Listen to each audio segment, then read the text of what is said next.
అందరికీ నమస్కారం. రాత కోత వాత కార్యక్రమానికి మీ అందరికీ స్వాగతం. ఈరోజు వివిధ ప్రధాన పత్రికల్లో వచ్చిన ముఖ్యమైన కథనాలు పరిశీలిస్తే దాదాపుగా అన్ని పత్రికల్లోనూ బ్యానర్ ఐటమ్గా మోంతా తుఫాన్కి సంబంధించినటువంటి అప్డేట్స్ ఉన్నాయి. వచ్చేస్తుంది తుఫాన్ అనేటువంటి రీతిలో దాదాపుగా అన్ని పత్రికలు కథనాన్నిచ్చాయి. తుఫాను ముప్పు, తీవ్ర తుఫానుగా మారనున్న మోంతా గంటకు 100 కిలోమీటర్ల వేగంతో గాలులు వీస్తాయి అన్నట్టుగా ఆంధ్రజ్యోతి పత్రికలో, కాకినాడ తీరానికి ఉప్పెన ముప్పు పొంచి ఉంది అన్నట్టుగా సాక్షి పత్రికలో, వణికిస్తున్న మోంతా ఏపీ వైపు దూసుకొస్తున్న తుఫాన్ గంటకు 8 కిలోమీటర్ల వేగంతో సముద్రంలో పయనిస్తుంది అనేటువంటి రీతిలో ఆంధ్రప్రభ, మోంతా వచ్చేస్తుంది, బంగాళాఖాతంలో కొనసాగుతున్న తీవ్ర వాయుగుండం, ఇప్పటికే అది తీవ్ర వాయుగుండంగా కొనసాగుతుంది, తుఫానుగా మారుతుంది, తీవ్ర తుఫానుగా కూడా అది పరిణమించబోతుంది అనేటువంటి రీతిలో ఈనాడు పత్రికలో వచ్చిన కథనం చూడొచ్చు. అనుక్షణం అప్రమత్తం, తీర ప్రాంత గ్రామాల్లో పూర్తిగా టెన్షన్ పూరిత వాతావరణం కనిపిస్తోంది అన్నట్టుగా ప్రజాశక్తి పత్రికలో మనం చూడొచ్చు. మోంతా వణుకు, తుఫాన్ కారణంగా వణికిస్తోంది, అందరినీ కలవరపెడుతోంది అనేటువంటి రీతిలో ఈ కథనం వచ్చింది. ఆంధ్రప్రదేశ్లో దాదాపు 900 కిలోమీటర్ల పైబడినటువంటి తీర ప్రాంతం ఉన్నప్పుడు ఆ తీర ప్రాంతం రాష్ట్రానికి ఎంత అడ్వాంటేజ్గా ఉంటుందో అప్పుడప్పుడు కొన్ని ఆటంకాలు కూడా తుఫాన్లు ఇతర రూపాల్లో ఎదుర్కోక తప్పని పరిస్థితి కూడా ఉంటుంది. అదే ఇప్పుడు మోంతా రూపంలో విరుచుకుపడబోతోంది. అది కూడా మచిలీపట్నం కాకినాడ మధ్యలో తీరాన్ని తాకే అవకాశం ఉండొచ్చు అని 2-3 రోజులుగా ఐఎండీ అంచనా వేస్తుంది. కాకినాడ సమీపంలోనే తీరాన్ని తాకొచ్చు అని కూడా భావిస్తున్నారు. కాకినాడ సమీపంలో తీరాన్ని తాకితే 1996 నవంబర్ 6వ తారీఖున కోనసీమ పెను బీభత్సంగా మారిపోయినటువంటి ఉప్పెన లాంటి పరిస్థితులు పునరావృతం అవుతాయా అనే ఆందోళన చాలామందిలో ఉంది. ఎందుకంటే 1977 దివిసీమ ఉప్పెన తర్వాత 1996లో 20 ఏళ్లకు కోనసీమలో కకావికలం చేసేసింది. చాలా తీవ్రమైనటువంటి రీతిలో విరుచుకుపడింది. అప్పట్లో గంటకి 150 కిలోమీటర్ల వేగంతో గాలులు వీచినట్టుగా చెప్పారు, కానీ 200 కిలోమీటర్ల వరకు పైబడినటువంటి వేగంతో గాలులు వీచి ఉంటాయి అనే అభిప్రాయం ఉంది. భైరవాన్ తిప్ప అనేటువంటి ప్రాంతంలో తుఫాన్ తీరాన్ని తాకింది. ఆ సమీపంలో మొత్తం కొబ్బరి చెట్లన్నీ నేలపాలయ్యి వేలాది మంది, వందలాది మంది ప్రాణాలు కోల్పోవలసిన పరిస్థితి దాపురించింది. అయితే అప్పటికిప్పటికీ చాలా మార్పు వచ్చింది, అనేక రకాలుగా పరిస్థితులు మారే. చివరికి మత్స్యకార గ్రామాల్లో కూడా ఇప్పుడు పక్కా ఇళ్ళు నిర్మించుకుని ఉన్నారు. 30 ఏళ్ల క్రితం నాడైతే పూర్తిగా పూరి గుడిసెలు ఉండేవి. తుఫాన్లు వస్తే, తీవ్ర ఈదురుగాలులు వీస్తే మొత్తం గుడిసెలన్నీ ఎగిరిపోయి చాలామంది ప్రాణాలు గుప్పిట్లో పెట్టుకుని బతకాల్సిన పరిస్థితి వచ్చేది.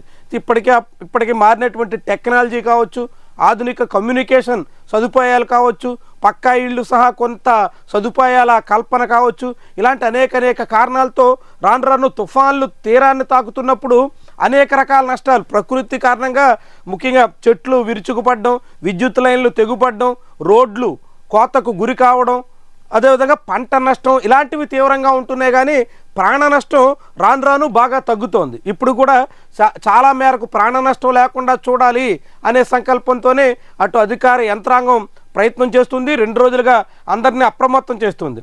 కాకినాడ సమీపంలో ఒక దీవి ఉంటుంది, హోప్ ఐలాండ్. ఆ హోప్ ఐలాండ్ దీవిలో దాదాపుగా ఒక 100 కుటుంబాల వరకు అందులోనే జీవిస్తూ ఉంటాయి. వాళ్ళకి సముద్రంలో వచ్చేటువంటి మార్పులను బట్టి తుఫాన్ ఎంత తీవ్రంగా ఉంటుంది అన్నది బాగా అర్థమవుతుంది. అందుకే నిన్న అధికారులు వెళ్ళి ఆ హోప్ ఐలాండ్ వాసుల్ని తిరిగి సముద్రం మధ్యలోంచి, ఐలాండ్ నుంచి కాకినాడ తీరానికి వచ్చేయండి అని ఒత్తిళ్లు తెచ్చినా చాలామంది రావడానికి సిద్ధపడలా. మేము తుఫాన్ తీవ్రతను బట్టి, బాగా పెద్ద తుఫాన్ అయితే మా నాటు పడవలు వేసుకుని మేమే వస్తాము, మీరు ఇప్పుడు ప్రత్యేకంగా ఏర్పాట్లు చేసి తరలించక్కర్లొద్దు అన్నట్టుగా చాలామంది అధికారులు చేసినటువంటి వినతులను కూడా తిరస్కరించారు. అంటే తుఫాన్ తీవ్రత, వాళ్ళకి సముద్రంలో ఉంటారు, ఐలాండ్లో ఉంటారు, అక్కడ సముద్రంలో వచ్చేటువంటి మార్పులు ఎప్పటికప్పుడు గమనిస్తూ ఉంటారు, వాళ్ళకి ఇట్టే ఆ తీవ్రత అర్థమవుతూ ఉంటుంది. ఇప్పటికీ కాకినాడ ప్రాంతంలో చాలా వరకు వాతావరణం ప్రశాంతంగానే ఉంది. అయితే తుఫాను ముందు ప్రశాంతత అన్నట్టుగా అధికార యంత్రాంగం చెబుతోంది. నిజంగానే తుఫాన్ ముందు ప్రశాంతత, లేకుంటే తుఫాన్ తీరం తాకే లోపుగానే బలహీన పడిపోతుందా అన్నది చూడాలి. ఈరోజు, రేపు, ఎల్లుండు 3 రోజుల పాటు చాలా తీవ్రమైనటువంటి తాకిడి ఉంటుందని అంచనా వేస్తున్నారు. ఇప్పటికే స్కూళ్లకు సెలవులు ఇచ్చారు, ఇతర అనేక రకాలుగా ఏర్పాట్లు చేస్తున్నారు. అయితే ఈ తుఫాన్ కుసింత ప్రశాంతంగా చల్లబడిపోవాలని మనం అంతా ఆశిద్దాం. ఎందుకంటే రైతులు ఎక్కువ నష్టపోయేటువంటి ప్రమాదం కనిపిస్తోంది. రైతులు పంట అంతా చేతికొచ్చేటువంటి వేళ ఈ తుఫాను మాత్రం ఈదురుగాలులు 100 కిలోమీటర్ల పైబడి వీస్తే చాలా వరకు పంట అపారమైనటువంటి నష్టాన్ని చవి చూడాల్సి ఉంటుంది. పంట నష్టమే చాలా తీవ్రంగా ఉండే ప్రమాదం ఉంటుంది. కాబట్టి రైతులు గట్టెక్కాలని మనం ఆశిద్దాం. ఈ తుఫానుకి సంబంధించి మిగిలినటువంటి కథనాలు మనం చూస్తే స్లాట్ బుకింగ్లో CCI పత్తి కొనుగోళ్లు, కపాస్ కిసాన్ యాప్లో వివరాలు. రైతులు ప్రతి అమ్ముకోవాలంటే యాప్ డౌన్లోడ్ చేసుకోవాలి అనేటువంటి కథనాలని ఇక్కడ మనం చూడొచ్చు. అంతర్జాతీయ వృద్ధికి పునాదిగా భారత్ ఆసియాన్ భాగస్వామ్యం, ప్రధాని మోదీ ఉద్ఘాటన. విద్య, పర్యాటకం తదితర రంగాల్లో సహకార పెంపునకు కృషి చేస్తున్నట్టు వెల్లడి. మలేషియాలో ఈ జరుగుతోంది కౌలాలంపూర్ వేదికగా ఆ ఆసియాన్ సమ్మిట్. దీనికి ట్రంప్ కూడా హాజరయ్యారు. కానీ ప్రధానమంత్రి మోదీ మాత్రం నేరుగా అక్కడికి వెళ్ళి పాల్గొనకుండా కేవలం వర్చువల్గా మాత్రమే సమావేశానికి అటెండ్ అయ్యారు. ఆ సమావేశంలో వర్చువల్గా ప్రసంగిస్తూ మోదీ చేసినటువంటి కామెంట్స్ని ఇక్కడ పత్రికలో మనం చూడొచ్చు. ఇక కొత్త జిల్లాలు, రెవెన్యూ డివిజన్ల ఏర్పాటు కొలిక్కి. ఆంధ్రప్రదేశ్లో మార్కాపురం కేంద్రంగా కొత్త జిల్లా, ఏజెన్సీలోనూ మరొకటి, 10 కొత్త రెవెన్యూ డివిజన్లు, కొన్ని కొత్త మండలాలకు ప్రతిపాదనలు. మంగళవారం సీఎంతో చర్చించనున్న మంత్రివర్గ ఉపసంఘం అనంతరం తుది నివేదిక తయారీ. నవంబర్ 7వ తేదీన మంత్రివర్గం ముందుకు. ఆంధ్రప్రదేశ్లో జిల్లాల పునర్విభజన జరగాలన్నా, కొత్త రెవెన్యూ డివిజన్లు ఏర్పాటు కావాలన్నా, మండలాలు అటు ఇటు మార్పులు చేయాలన్నా అన్నింటికీ తుది గడువు డిసెంబర్ 31. డిసెంబర్ 31 తర్వాత రెవెన్యూ సరిహద్దులు మార్చడానికి లేదు. ఎందుకంటే జనాభా లెక్కల సేకరణ, కులగణన ఇవన్నీ కేంద్ర ప్రభుత్వం చేపడుతుంది. దాదాపు 2 ఏళ్ల పాటు జిల్లాలు, రెవెన్యూ సరిహద్దుల మార్పుకి ఎటువంటి అవకాశం దేశవ్యాప్తంగా ఉండదు. కాబట్టి డిసెంబర్ 31లోగానే కొత్త జిల్లాల ఏర్పాటు ప్రక్రియ పూర్తి చేసేయాలి అనే సంకల్పంతో రాష్ట్ర ప్రభుత్వం అడుగులేస్తుంది. అయితే ఇప్పటి వరకు రాష్ట్రంలో కేవలం 2 కొత్త జిల్లాలకు మాత్రమే స్పష్టత వచ్చింది. దాదాపు 6-7 జిల్లాల పేర్లు తెర మీదకి వచ్చాయి. పలాస ఒక జిల్లా వస్తుందట, గూడూరు జిల్లా ఏర్పాటు చేయబోతున్నారు, మదనపల్లి కొత్త జిల్లా రాబోతుంది. ఇలా రకరకాల ఊహాగానాలు వినిపించాయి. కానీ కేవలం రాష్ట్ర ప్రభుత్వం మాత్రం మంత్రివర్గ ఉపసంఘంలో కేవలం 2 జిల్లాలకి గ్రీన్ సిగ్నల్ ఇస్తున్నారు. అదొకటి మార్కాపురం జిల్లా, మార్కాపురం కేంద్రంగా దర్శి, అదేవిధంగా కనిగిరి, గిద్దలూరు, ఎర్రగొండపాలెం, దాంతోపాటు మార్కాపురం, ఇలాంటి అసెంబ్లీ నియోజకవర్గాలన్నీ కలిపి ఒక జిల్లాగా ఏర్పాటు చేయబోతున్నారు. అదే సమయంలో ప్రస్తుతం ప్రకాశం జిల్లాలోకి బాపట్ల జిల్లా నుంచి అద్దంకిని మార్చబోతున్నారు. అద్దంకి ఒక రెవెన్యూ డివిజన్ కేంద్రంగా చేయబోతున్నారు. కందుకూరు కూడా తీసుకొచ్చి ప్రకాశం జిల్లాలో కలపాలనే ప్రతిపాదన ఉంది. అయితే రామాయపట్నం పోర్టు ప్రస్తుతం కందుకూరు అసెంబ్లీ నియోజకవర్గం పరిధిలో నిర్మాణం జరుగుతుంది. కాబట్టి దానికి సంబంధించినటువంటి భూసేకరణ, ఇతర సమస్యలు వీటన్నిటి రీత్యా నెల్లూరు జిల్లాలోనే కొనసాగించే అవకాశం కూడా ఉంది అనే మాట వినిపిస్తుంది. అయితే మొత్తంగా 6-7 జిల్లాల పేర్లు తెర మీదకి వచ్చినప్పటికీ ఒకటి మార్కాపురం జిల్లా, రెండోది రంపచోడవరం కేంద్రంగా కొత్త ఏజెన్సీ జిల్లా రంపచోడవరం, అదేవిధంగా చింతూరు. ఈ 2 ఐటీడీఏల పరిధి నుంచి ఇప్పుడు పాడేరు అల్లూరు జిల్లా కేంద్రానికి వెళ్ళాలంటే సుమారుగా 250-300 కిలోమీటర్ల దూరం కూడా ప్రయాణించాల్సి వస్తుంది. అంత దూరం జిల్లా కేంద్రం ఉండడం వల్ల చాలా సమస్యలు ఎదుర్కొంటున్నామని ఆ రంపచోడవరం డివిజన్ వాసులు గగ్గోలు పెడుతున్నారు. దాంతో రంపచోడవరం, చింతూరు అంటే ఎటపాక, ఈ రెవెన్యూ డివిజన్ల పరిధిలో ఉన్నటువంటి మండలాలను కలిపి ఒక జిల్లాగా చేయబోతున్నారు. అదే జిల్లాలోకి పోలవరం ప్రాంత ముంపు మండలాలను కూడా అటువైపు కలపాలి అనే ఆలోచన కూడా ఉంది. అయితే అప్పుడు మళ్ళీ ఏలేరుపాడు, కుకునూరు ఇలాంటి మండలాల వాసులకి రంపచోడవరం చాలా దూరం అయ్యే ప్రమాదం ఉంటుంది. అప్పుడు చింతూరు జిల్లా కేంద్రంగా మార్చి ఇటు రంపచోడవరం, అటు కుకునూరు, వేలేరుపాడు వీళ్ళందరికీ ఒక జిల్లాగా మారుస్తారా, ఇంకేమైనా కొత్తగా ఆలోచన చేస్తారా చూడాలి. ఒక జిల్లా అయితే అక్కడ ఏర్పడబోతుంది. అంటే మొత్తంగా మార్కాపురం, రంపచోడవరం 2 జిల్లాలకైతే గ్రీన్ సిగ్నల్ వచ్చింది. ఇందులో మళ్ళీ అమరావతి కేంద్రంగా కొత్త జిల్లా ఏర్పాటు ప్రతిపాదన ఇప్పటి వరకు స్పష్టత రాలేదు. అమరావతి ఇప్పుడు రాజధాని ప్రాంతంగా ఉన్నటువంటి సిఆర్డిఏ ప్రాంతానంతా ఒక జిల్లాగా చేయాలి అనే మాట ప్రతిపాదనలో ఉంది. కానీ ఇప్పుడు ఇదొక జిల్లాగా చేయాలంటే ఎన్టీఆర్ జిల్లా పరిధిలో ఉన్నటువంటి మైలవరం, నందిగామ, జగ్గయ్యపేట ఇలాంటి 3 అసెంబ్లీ నియోజకవర్గ పరిధిలో ఉన్నటువంటి కొన్ని ప్రాంతాలని మళ్ళీ అమరావతి జిల్లాలో కలపాల్సి ఉంటుంది. అందుకు రాష్ట్ర ప్రభుత్వం సిద్ధమవుతుందా లేదా అన్నది సందిగ్ధం. మరొకటి వైపు మదనపల్లి కేంద్రంగా 3-4 అసెంబ్లీ నియోజకవర్గాలతో కలిపి ఒక జిల్లా ఏర్పాటు చేయాలి అనే ప్రతిపాదన ఉంది. కానీ మంత్రివర్గం ఉపసంఘం దానికి ఆమోదం తెలపలేదు. మరి ముఖ్యమంత్రి రేపు చర్చించబోయేటువంటి విషయంలో ఎలాంటి నిర్ణయం తీసుకుంటారో చూడాలి. మొత్తంగా అయితే 10 కొత్త రెవెన్యూ డివిజన్లు అయితే ఏర్పాటు చేయబోతున్నారు. కొన్ని నియోజకవర్గాలను అయితే అటు ఇటు మార్చబోతున్నారు.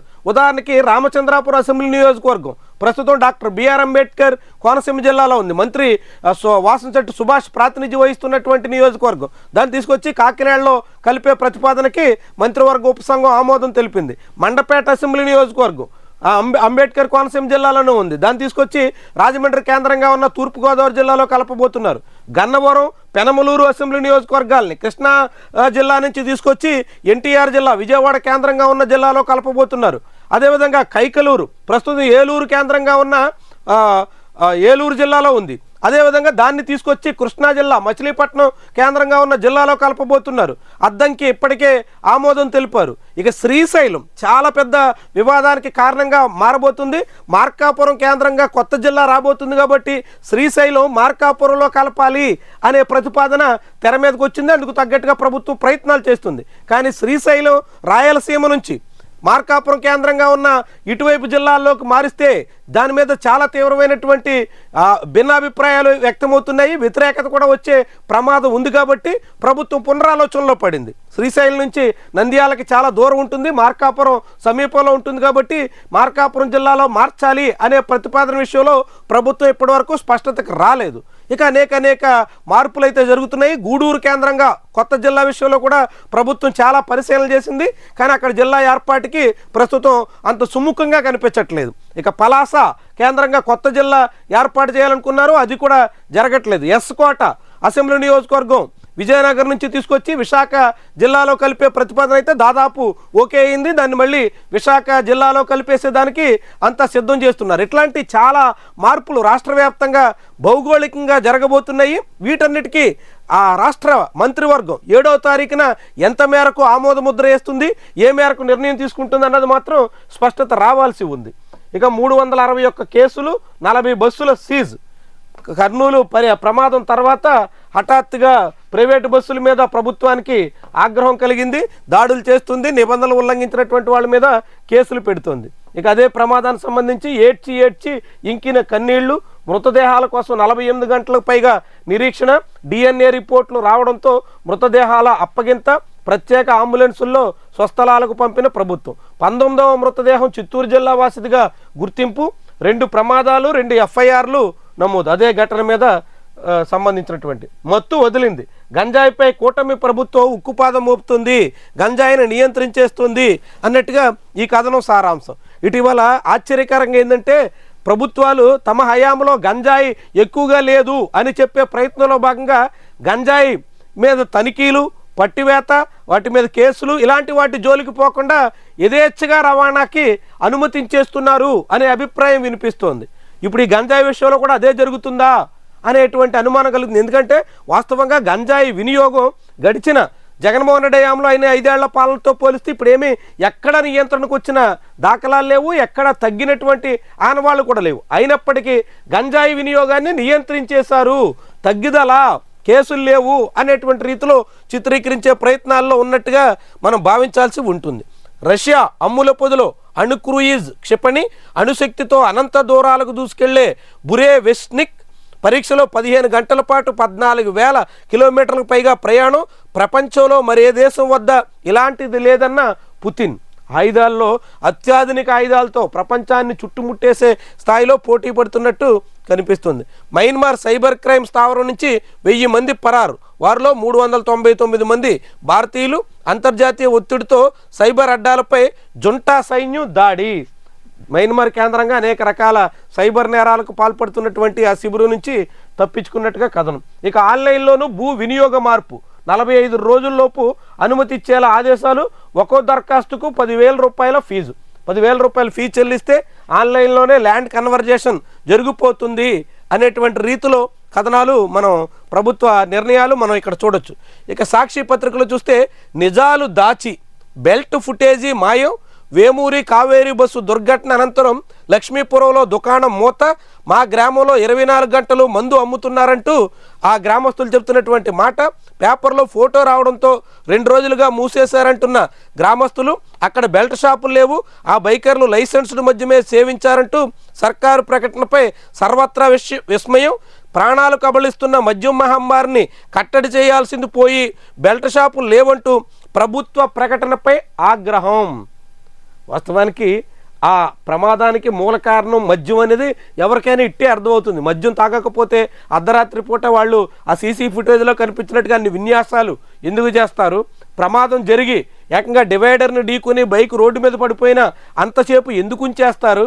వాళ్ళు లేచి ఏవైపోయారో కూడా తెలియనంతగా ప్రమాదాలు ఎందుకు జరుగుతాయి? అందరికి ఇట్టే అర్థమవుతుంది. కానీ రాష్ట్ర ప్రభుత్వం మాత్రం ఈ వ్యవహారాన్ని లెక్కర చుట్టూ తిప్పకూడదు, లెక్కర వరకు రాకూడదు అనేటువంటి ఉద్దేశంతో పక్కదారి పట్టించే ప్రయత్నం చేస్తుంది. దీనికి తెలుగుదేశం పార్టీ అనుకూల మీడియా వత్తాసు పలుకుతుంది. చావు పైన రాజకీయం. కర్నూలు జిల్లా బస్సు ప్రమాదంపై జగన్ రోత పత్రికలో నీచమైన రాతలు.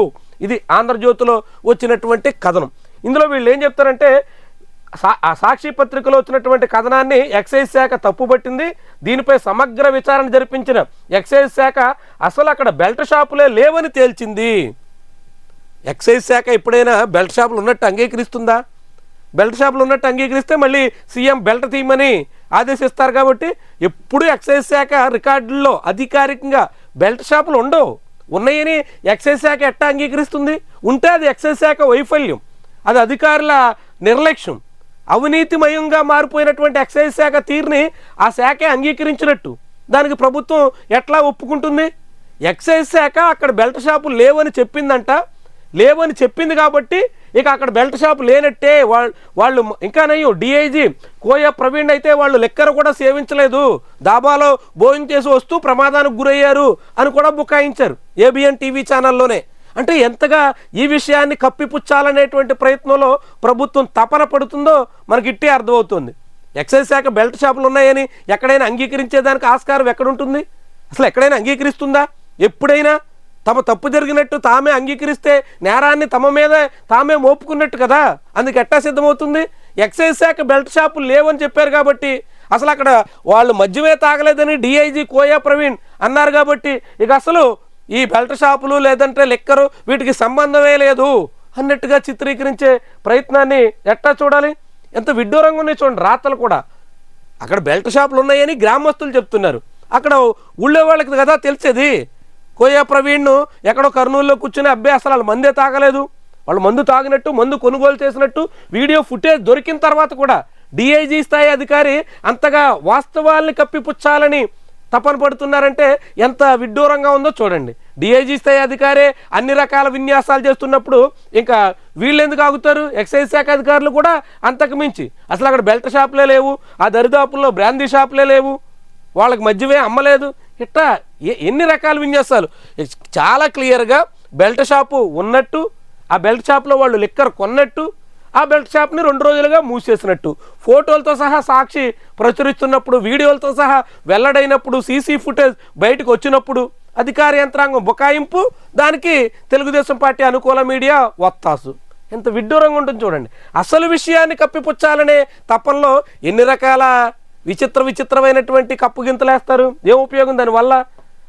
రాష్ట్రంలో 2 నకిలీ యూనివర్సిటీలు, గుంటూరు విశాఖలో చెరొకటి, దేశవ్యాప్తంగా 22 నకిలీ యూనివర్సిటీలు జాబితా విడుదల చేసిన యూజీసీ అప్రమత్తంగా ఉండాలని యువతకు హెచ్చరిక. తుపాను ప్రాంతాల్లో అప్రమత్తంగా ఉండాలి ప్రజలకు వైఎస్ఆర్సీపీ అధ్యక్షుడు మాజీ సీఎం వైఎస్ జగన్ విజ్ఞప్తి. ఆశ్చర్యం ఏంటి తెలుసా? నిన్న ఆంధ్రప్రదేశ్లో అంత పెద్ద తుఫాను వస్తుందని అంత అడౌట్ చేశారు కదా. ముఖ్యమంత్రి, డిప్యూటీ ముఖ్యమంత్రి, ఆ తర్వాత రెవెన్యూ మంత్రి, మాజీ ముఖ్యమంత్రి, ఐటీ శాఖ మంత్రి, ఇలా కీలకమైనటువంటి నాయకులంతా ఆంధ్రప్రదేశ్లో లేరు, పక్క రాష్ట్రాల్లోనే ఉన్నారు. కొందరు హైదరాబాద్లో ఉన్నారు, మాజీ సీఎం బెంగళూరులో ఉన్నారు. కీలకమైనటువంటి వాళ్ళు అంటే ప్రజలంతా తుఫాన్తో వణికిపోతున్నారు, జాగ్రత్త జాగ్రత్త అని హెచ్చరికలు చేస్తున్న తరుణంలో నాయకులంతా పక్క రాష్ట్రాల్లోనే ఉన్నారు. మళ్ళీ ఈరోజు వస్తారు అందరూ, వీకెండ్ కదా, వీకెండ్లో ఇతర రాష్ట్రాల్లో ఉంటారు. ఎప్పుడు జరిగేదే. అంత పెద్ద విజయవాడ బుడమేరు వరద బీభత్సంలో ఇరుక్కుపోవడానికి కూడా ఇలాంటి నాయకుల తీరే కారణం. ఆ రోజు కూడా వీకెండ్లో వర్షాలు వచ్చాయి, వరదలు వచ్చాయి. ఆ వరదల్ని జాగ్రత్తగా పరిశీలన చేయాల్సినటువంటి నాయకత్వం రాష్ట్రంలో లేదు, పక్క రాష్ట్రాల్లో ఉన్నారు. దాంతో ఇక్కడ ఉన్నటువంటి అధికార యంత్రాంగం నిర్లక్ష్యం వహించింది. ఆ నిర్లక్ష్యం కొంపలు ముంచింది. వారం రోజుల పాటు బెజవాడ వరద నీటిలో నానాల్సి వచ్చింది. ఇప్పుడు కూడా మళ్ళీ వీకెండ్లో తుఫాన్ హెచ్చరికలు రావడంతో నాయకులంతా పక్క రాష్ట్రాల్లోనే ఉండిపోవలసిన పరిస్థితి. ఇక మిగిలినటువంటి కథనాలు, ఉద్యోగుల ఆరోగ్యంపై అంతులేని నిర్లక్ష్యం, నెట్వర్క్ ఆసుపత్రులకు చిల్లి గవ్వ కూడా విడుదల చేయని సర్కారు, గత ఆర్థిక సంవత్సరం 336 కోట్లకు గాను 143 కోట్ల రూపాయలు పెండింగ్. దీంతో ఈహెచ్ఎస్ సేవలకు కార్పొరేట్ ఆసుపత్రులు మంగళం, తీవ్ర అగచాట్లు పడుతున్న ఉద్యోగులు పెన్షనర్లు. చాలా తీవ్రమైనటువంటి రీతిలో ఈ ప్రభుత్వం ఆరోగ్యశ్రీని పూర్తిగా నీరుగార్చేసేయాలనేటువంటి ఉద్దేశంతో ఉంది. చంద్రబాబు సర్కారు అందరికీ ఒక ఇన్సూరెన్స్ పాలసీ తీసుకొస్తున్నాం, హెల్త్ ఇన్సూరెన్స్ ప్రభుత్వం దానికి సంబంధించినటువంటి వాటా కడుతుంది, అందరికీ ఇన్సూరెన్స్ దక్కుతుంది, కాబట్టి ఆరోగ్యశ్రీ అవసరం లేదు అన్నట్టుగా బకాయిలు చెల్లించడానికి తాత్సారం చేస్తుంది. అది చివరికి ఉద్యోగుల ఈహెచ్ఎస్ సేవలు కూడా అందడానికి ఆస్కారం లేకుండా పోయింది.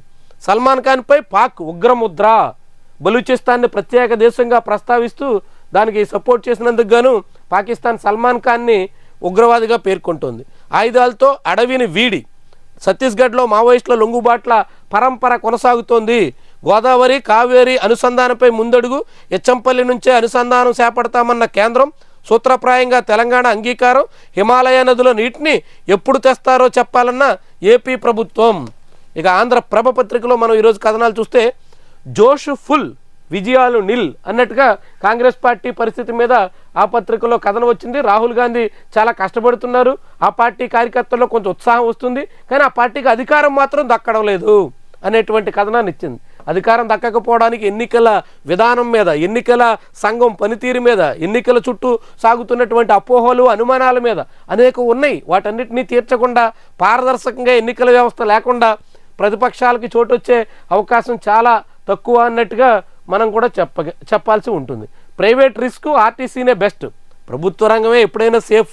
ప్రభుత్వ రంగాన్ని విస్మరిస్తే, ప్రభుత్వ రంగాన్ని నీరుగార్చేస్తే, ప్రభుత్వ రంగం పూర్తిగా మనుగడలో లేకుండా చేస్తే ప్రైవేట్ రంగం ఎంతగా రెచ్చిపోతుందో, ఎంతగా చెలరేగిపోతుందో, ప్రజల ప్రాణాలతో ఎట్లా చెలగాటమాడుతుందో ఇప్పుడు వేమూరి కావేరీ ట్రావెల్స్ ఒక ఉదాహరణ అన్నట్టు. 16 చలానాలుంటే, సిట్టింగ్కి పర్మిషన్ ఉంటే స్లీపర్గా మార్చేసి ఎంత అడ్డగోలుగా ఆ కంపెనీ సాగిందో, ఆ ట్రావెలర్స్ ఎంత యథేచ్ఛగా నిబంధనలు ఉల్లంఘించారో అందరికీ ఇట్టే అర్థమవుతుంది. అదొక్కటే కాదు, వేమూరి ట్రావెల్స్ బయటకు వచ్చింది కాబట్టి దానికి సంబంధించినటువంటి లొసుగులన్నీ అందరికీ అర్థమయ్యాయి. రాష్ట్ర వ్యాప్తంగా అన్ని ట్రావెల్స్ కూడా ఎక్కడో ఈశాన్య రాష్ట్రాల్లో, నాగాలాండ్లో లేదంటే మేఘాలయాలో రిజిస్ట్రేషన్ చేస్తారు. ఒకటే రిజిస్ట్రేషన్ మీద 3-4 బస్సులు ఇక్కడే నడుపుతారు. అంటే ఎంతగా, కాబట్టి ఆర్టీసీ ఎప్పుడైనా సేఫ్. ఆర్టీసీనే కాదు, ఇప్పుడు ప్రభుత్వం మెడికల్ కాలేజీలు ప్రైవేటు పరం చేస్తామని చెప్తుంది. పేరు ముద్దుగా పీపీపీ అని పెట్టొచ్చు, పేరు ఏది పెట్టినా ప్రైవేటు వాళ్ళకి పెత్తనం అప్పగిస్తున్నారు. ప్రైవేటు వాళ్ళకి అప్పగించినప్పుడు లాభాలే వాళ్ళకి పరమావధి. లాభాల కోసం ప్రజల ప్రాణాలతో చెలగాటమాడే ప్రమాదం ఉంటుంది. కాబట్టి ప్రభుత్వ రంగాన్ని కాపాడుకోవడం ప్రజలందరి బాధ్యత. అధికారం ఇస్తే వక్ఫ్ చట్టాన్ని రద్దు చేస్తాం, తేజస్వి యాదవ్ ప్రకటన. పరకామణిలో చోరీ కేసు న్యాయ విచారణతోనే న్యాయం.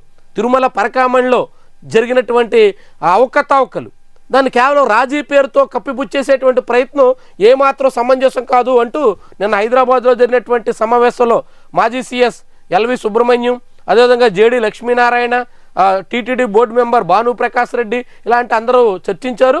ప్రభుత్వం దీని మీద నిర్దిష్టమైన చర్యలు తీసుకోవాల్సి ఉంది. ఎందుకంటే ఒక దొంగతనం జరిగిన తర్వాత, దొంగతనం జరిగిందని నిర్ణయించిన తర్వాత కేవలం రికవరీ పేరుతో దాతగా మొత్తం అందులో కొంత ఆస్తులు కట్టబెట్టేశారు కాబట్టి ఇక కేసులు ఉండవు అన్నట్టుగా మార్చేస్తున్నటువంటి తీరే చాలా విడ్డూరంగా కనిపిస్తోంది. ఇక ప్రజాశక్తి పత్రికలో మనం చూస్తే బెంగళూరుకే ప్రైమ్ వాలీబాల్ టైటిల్ దక్కింది. డేటా సెంటర్పై వాస్తవాలు చెప్పండి. డేటా సెంటర్ వల్ల 5 నుంచి 10,000 ఉద్యోగాలు వస్తాయని కేంద్ర మంత్రి పెమ్మసాని చంద్రశేఖర్ అంటారు. 1,88,000 ఉద్యోగాలు వస్తాయని నారా లోకేష్ అంటారు. 200-300 కన్నా ఎక్కువ ఉద్యోగాలు రావని రాష్ట్ర ప్రభుత్వమే SIPBలో చెబుతుంది. ఒక్కొక్కళ్ళు ఒక్కొక్క లెక్క చెప్పి ఇలా గందరగోళం ఎందుకు పెడతారు, వాస్తవాలు చెప్పండి అంటూ CPM డిమాండ్. ఇక బస్సు ప్రమాద ఘటన, బంధువులకు మృతదేహాల అప్పగింత, ICDSలో షోకాజుల కలకలం. రాష్ట్ర వ్యాప్తంగా 23 మంది CDPOలు, 22 మంది సూపర్వైజర్లకు నోటీసులు. ఇక హాస్టళ్ల పరిస్థితి ఎట్లా ఉందో ఇదొక ఉదాహరణ అన్నట్టు. గిరిజన హాస్టళ్లలో పరిస్థితి దారుణం, నిర్వహణకు నిధులివ్వని ప్రభుత్వం, శిథిలమైన బుట్టాయగూడెం హాస్టల్లో 60 మంది విద్యార్థులు 60 మంది విద్యార్థులు ఉన్న చోట హాస్టల్ మరుగుదొడ్లు ఎట్లా ఉన్నాయి చూడండి. టాయిలెట్లు ఎలా ఉంటే పిల్లలు ఎట్లా వినియోగించాలా? వాళ్ళు ఆరు బయటికి వెళ్ళిపోయే ప్రమాదం ఉంటుంది. ఆరు బయట మళ్ళీ అక్కడ అనేక రకాల విష సర్పాలకి వాటి బారిన పడితే ప్రాణాలు కోల్పోయే ముప్పు ఉంటుంది. మరి ఇట్లా నిర్వహణ జరపకపోతే ఏమనాలా? 2 ఐటీ ఉద్యమ నేతల అరెస్ట్, 12 గంటల షిఫ్ట్పై నిరసనలు అడ్డుకునేందుకే కేఐటియు తక్షణమే విడుదల చేయండి సిపిఎం డిమాండ్. బెంగళూరులో ఐటీ ఉద్యోగులకి 8 గంటల షిఫ్ట్ తీసేసి 12 గంటల షిఫ్ట్ వేయడం మీద నిరసనలు వెల్లువెత్తుతున్నాయి. ఆ నిరసనలకు మద్దతుగా నిలబడినటువంటి ఐటీ ఉద్యోగుల సంఘం నాయకుల్ని ప్రభుత్వం కట్టడి చేసే ప్రయత్నం చేస్తుంది. దాని మీద ఆగ్రహం వెలుబుస్తూ వచ్చినటువంటి కథనం. ఇక చావు పైన రాజకీయం అంటూ ఆంధ్రజ్యోతి కథనం చూడొచ్చు. ఆ కథనానికి కౌంటర్ అన్నట్టుగా ఈరోజు సాక్షి పత్రిక రాష్ట్ర వ్యాప్తంగా హైవేల పక్కన 24/7 ఊరూరా మద్యాన్ని ఎట్టా అమ్ముతున్నారో, పగలు రాత్రి తేడా లేకుండా ఏ రీతిన అమ్మకాలు నడుస్తున్నాయో అన్ని ప్రాంతాల్లో కూడా అన్ని జిల్లాల్లో లిక్కర్ షాపులు, హైవేల పక్కన ఉన్నటువంటి బెల్ట్ షాపుల వ్యవహారాన్ని ఫోటోలతో సహా ప్రచురించింది. మరి దీనికి ఏం చెప్తుంది ప్రభుత్వం? బెల్ట్ షాపులు లేవని, అసలు అక్రమ మద్యం అమ్మకాలు సాగట్లేదని, మద్యం అంతా నిబంధనల ప్రకారంగా అమ్మకాలు నడుస్తున్నాయని బుకాయిస్తున్నటువంటి ప్రభుత్వ పెద్దలు దీనికి ఏ సమాధానం చెప్పారో చూడాలి. మరి ఇక పరకామణి చోరీకి సంబంధించినటువంటి కథనం. ఇక మంత్రి నిర్మలా సీతారామన్ రాష్ట్ర పర్యటన వాయిదా.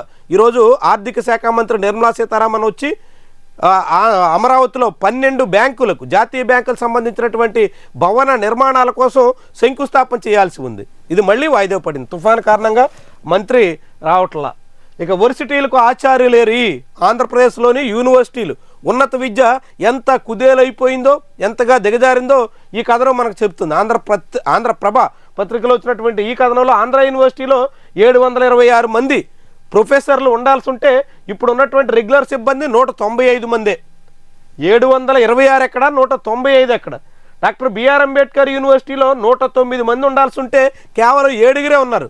109 మంది ఉండాలా, 7 ఉన్నారు అంటే 6% ఉండాల్సినటువంటి స్టాఫ్లో 6% దాంతో యూనివర్సిటీ నడుపుతున్నారు. ఎంత విడ్డూరంగా చూడండి. ఇక్కడ చూడండి, పద్మావతి యూనివర్సిటీలో 187 మంది ఉండాల్సి ఉంటే 80 మంది ఉన్నారు. ద్రవిడ యూనివర్సిటీలో 113 మంది ఉండాల్సి ఉంటే 7 ఉన్నారు. ఎంత విడ్డూరంగా ఉందో చూడండి. ద్రవిడ యూనివర్సిటీ అంటే అది చంద్రబాబు నాయుడు సొంత నియోజకవర్గం కుప్పలో ఉంది. ఆ యూనివర్సిటీలో 80 మంది ఉండాల్సిన చోట 7 8-9% మంది సిబ్బందితో మొత్తం 100% ఫలితాలు రావాలంటే ఎట్ట వస్తాయి? ఫలితాలేమో భారీగా ఆశిస్తూ అవసరమైన సిబ్బందినేమో పూర్తిగా గాలికి వదిలేస్తూ ఇంకెట్టా సాధిస్తారు? ఇక విద్యారంగం మెరుగుదల ఎట్టా? ప్రభుత్వం ఆలోచించాలి కదా. ఎంత పేలవంగా ఉందో చూడండి. ఇక వైఎస్ఆర్ ఆర్కిటెక్చర్ యూనివర్సిటీలో అయితే 138 మంది ఉండాల్సి ఉంటే ఒక్కరు కూడా లేరు. ఇక యూనివర్సిటీ ఎట్టా నడవాలా? ఏ రీతిని సాగాల? మరొకటి అబ్దుల్ హక్ ఉర్దూ యూనివర్సిటీ 67 మంది ఉండాల్సి ఉంటే ఒక్కరూ లేరు. రెగ్యులర్ పోస్టులు లేకుండా, పర్మనెంట్ సిబ్బంది సాగకుండా యూనివర్సిటీలు ఎట్లా బాగుంటాయి? యూనివర్సిటీలు బాగోకపోతే ఉన్నత విద్య ఏ రీతిని మెరుగైనట్టు? ఉన్నత విద్య మెరుగు కాకపోతే ఆ సమాజం ఏ రీతిని సాగుతుందన్నట్టు? యూనివర్సిటీలు అంటే రీసెర్చ్కి, అనేక రకాల వ్యవహారాలకి కేంద్ర స్థానాలు. అలాంటి యూనివర్సిటీలు ఎట్లా నీరుగారిపోతుంటే ఆరంభం నుంచి ఉన్న ఆంధ్ర యూనివర్సిటీ నుంచి ఇటీవల ప్రారంభించిన ఆర్కిటెక్చర్ యూనివర్సిటీ వరకు ఏ యూనివర్సిటీ చూసినా ఏమున్నది ఘనకార్యం అన్నట్టుగా మొత్తం అన్ని యూనివర్సిటీల్లో కూడా సిబ్బంది అరకొరగానే ఉన్నారు. అరకొర సిబ్బందితో యూనివర్సిటీలు ఉన్నత విద్యను ఉద్ధరిస్తున్నాం అని చెప్తే ఏమనాలా? అలాంటి యూనివర్సిటీలు, ప్రభుత్వ యూనివర్సిటీలు అంతగా నీరు కారిపోతున్నాయి కాబట్టి ప్రైవేట్ యూనివర్సిటీలు పుట్టగొడుగుల్లా పుట్టుకొస్తున్నాయి. అందులో మళ్ళీ నకిలీ యూనివర్సిటీలు తయారవుతున్నాయి. ఆంధ్రప్రదేశ్లో 2 నకిలీ యూనివర్సిటీలు, ఒకటి విశాఖలో, రెండోది గుంటూరులో. ఈ 2 నకిలీ యూనివర్సిటీలతో జాగ్రత్తగా ఉండాలి అని చెప్పాల్సిన పరిస్థితి వచ్చింది. రాష్ట్రంలో 2 నకిలీ యూనివర్సిటీలు, గుంటూరులో ఒకటి, విశాఖలో ఒకటి. విశాఖ ఎన్జిఓస్ కాలనీలో ఉన్నటువంటి Andhra Pradesh Bible open university of India అనేది ఒకటి. అదేవిధంగా గుంటూరు కాకుమాను వారి తోటలోని Christ new testament deemed university అనే పేరుతో ఒకటి 2 నకిలీ యూనివర్సిటీలు నడుస్తున్నాయి. నకిలీ యూనివర్సిటీలు పుట్టగొడుగుల్లో పుట్టకపోతే ఏం కావాలా? యూనివర్సిటీలు అట్లా ఉండడంతో జనం ఉన్నత విద్యలో నీరుగారిపోతున్నారు. దాంతో గిగ్ వర్కర్లుగా, డెలివరీ బాయ్స్గా ఇతర వ్యవహారాల్లో గిగ్ వర్కర్లుగా మారిపోతున్నారు. ఇది అధికారిక లెక్క. Vivigiri national university of workers సంబంధించినటువంటి రిపోర్ట్ ఇచ్చినటువంటి దాంట్లో ఈనాడు పత్రిక ప్రచురించింది. 18 నుంచి 24 ఏళ్ల వయసులో 8.39% మంది గిగ్ వర్కర్లుగా ఆ కుటుంబాలకు ఏకైక సంపాదకులుగా ఉన్నారు. 18 నుంచి 24 ఏళ్ల మంది 24 ఏళ్ల వయసు ఉన్నటువంటి యువకులు ఎక్కడ ఉండాలా, ఏం చదవాలా? వాళ్ళంతా ఇప్పుడు అందులో 10% మంది అధికారిక డేటా ప్రకారంగా గిగ్ వర్కర్లు అయిపోయారు. అంటే ఏదో ఒక పని చేసి ఇలా డెలివరీ బాయ్స్గా పనిచేస్తూ పొట్ట గడుపుకోవాల్సిన పరిస్థితికి వచ్చారు. గిగ్ వర్కర్లలో విద్యార్హతలు ఇలా ఉన్నాయి. ఇంటర్మీడియట్ మాత్రమే చదివినటువంటి వాళ్ళు 35% మంది, పట్టభద్రులు 28% మంది, డిగ్రీ పట్టాలు తీసుకుని 30% మంది వరకు గిగ్ వర్కర్లుగా మారుతున్నారు. మాధ్యమిక విద్య 27% మంది, ఇక పోస్ట్ గ్రాడ్యుయేట్లు కూడా ఉన్నారు 2% మంది. గిగ్ వర్కర్లలో ఉన్నటువంటి వివరాలు ఎలాంటి, ఏం చదువుతున్నారు, ఏం చేస్తున్నారు, దేనికి పరిమితం అవుతున్నారు, చాలా ముఖ్యమైనటువంటి విషయం, అందరినీ ఆలోచించాల్సినటువంటి అంశం కూడా. ఇవి ఈరోజు వివిధ పత్రికల్లో వచ్చిన ముఖ్యమైన కథనాలు. ఆ కథనాల వెనక అసలు కథలు, వార్తల వెనక వాస్తవాలు. ప్రతిరోజు ఇదే రీతిలో రాత కోత వాత పేరుతో మనం ఈ విశ్లేషణ కార్యక్రమాన్ని నిర్వహిస్తున్నాం. ఉదయం 8 గంటల నుంచే మన ఛానల్లో ప్రసారం అవుతుంది. ఖచ్చితంగా ఫాలో అవ్వండి. మీ అభిప్రాయాన్ని కామెంట్ రూపంలో తెలియజేయండి. దాంతోపాటుగా ఛానల్ని సబ్స్క్రైబ్ చేయడం, ఈ వీడియోని లైక్ చేయడం మాత్రం మర్చిపోవద్దు. Thank you very much for watching.